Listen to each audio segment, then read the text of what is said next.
নমস্কার বন্ধুরা, দেখো কি অবস্থা এই কদিন ধরে।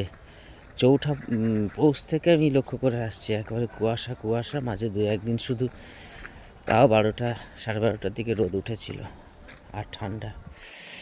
কথাই বলে না, এ সতী ও সতী পেদম হলো পার্বতী।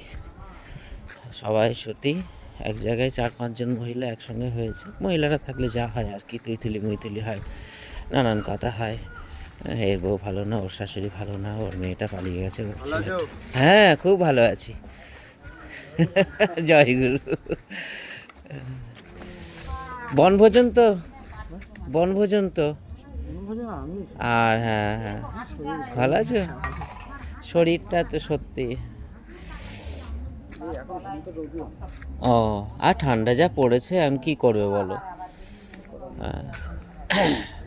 তো এবারে এই যা হয় আর কি, 5 জন মহিলা এক জায়গায় হলে নানান কথা হয়। মানে ওই কি একটা বিবিসি চ্যানেল ছিল না, না আছে সেই রকম ব্যাপারটা। না, আজকে সূর্য মামা মানে অভিমান করেছে মনে হয়, মান ভাঙাতে হবে। তো এবারে সেই ওরকম এক জায়গায় হয়ে গল্প গুজব হচ্ছে। এর মধ্যে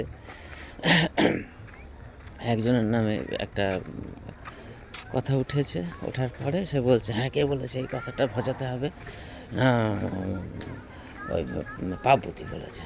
পার্বতী একটা মহিলার নাম ছিল, বয়স্ক মহিলা।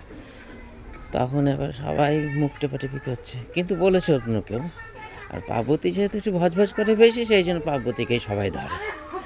সব কিছুকে ধরে ছেড়ে দিয়ে ওই গেড়ে বেটাকে ধরে, এরকম আর কি, যতটা সন্দেহ বসের মতন।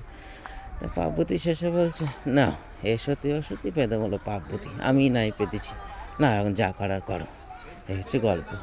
সবাই ভালো থেকো, শীত উপভোগ করো। বেশি শীত আবার ভালো না।